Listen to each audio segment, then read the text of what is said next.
Snowy mountains, higher and still more high. Palaces made for cloud, above the dingy city roofs, blue-white like angels with broad wings, pillars of the sky at rest, the mountains from the great plateau uprise. So what's higher and still more higher?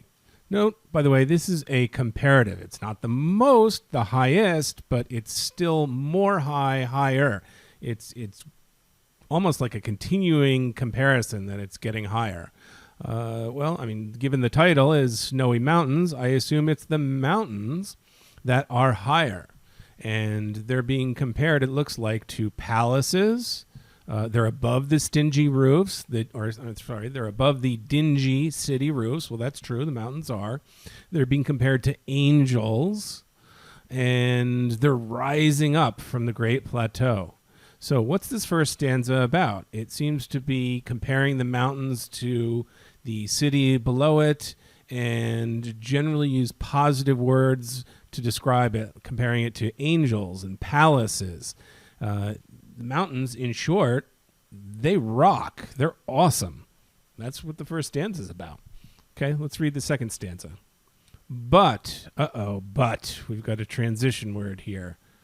Something's going to go wrong now. But the world heeds them not. They have been here now for too long a time. The world makes war on them. Tunnels their granite cliffs, splits down their shining sides, plasters their cliffs with soap advertisements, destroys the lonely fragments of their peace. Okay, so but is definitely contrasting. They're basically saying the world heeds them not. That means they don't pay attention to them. They don't really, take note of how, as we saw in the first stanza, awesome the mountains are. They've been here a long time, so maybe they're just kind of taking it for granted. And most definitely the world is making war on them. So the world is probably essentially civilization or people. And tunnels, they're cliffs. That's probably literally drilling tunnels for traveling, cars, trains, etc., splitting down their shining sides. Soap advertisements, well, everybody's seen billboards and ads and everything up on mountains, so that's probably that. It's a commercial, right? They're destroying and making war on the mountain. Third stanza, vaster and still more vast. Okay, note we've got definitely a parallel structure here across stanzas. We began with higher and still more high, which referred to the mountains. Now we're saying vaster and still more vast.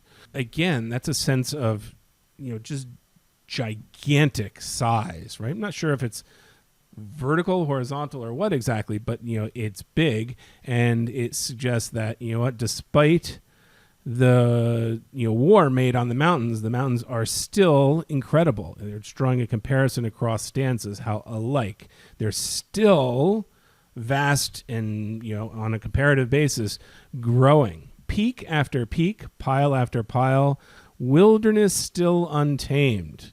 Okay, so that's describing these mountains that are still somewhat untouched, to which the future is as was the past. What does that mean? To which the future is as was the past.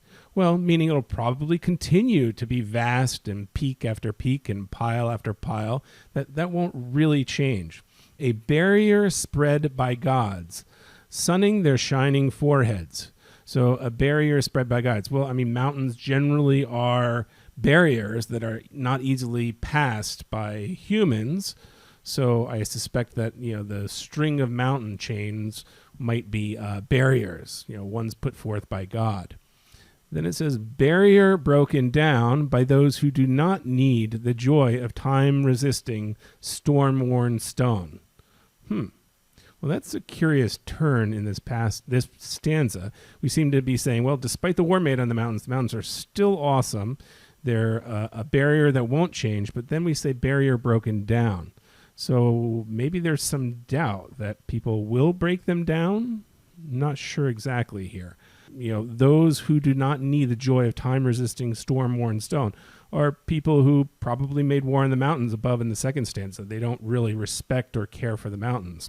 The mountains swing along the south horizon of the sky, welcoming with wide floors of blue-green ice the mists that dance and drive before the sun.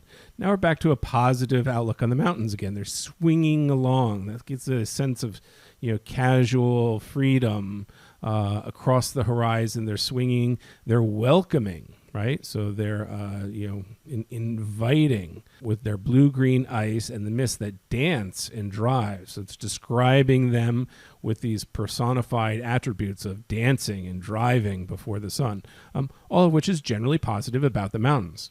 So in short, we have a poem that's 3 stanzas long. It starts off with basically the idea is that the mountains rock, but man makes war on the mountains. Yet the mountains still rock, and although they're a barrier, there might be some risk of the barrier being broken. The mountains are still very welcoming and beautiful and somewhat personified in that description. Okay, I think that's enough to get started on the questions. Let's take a look.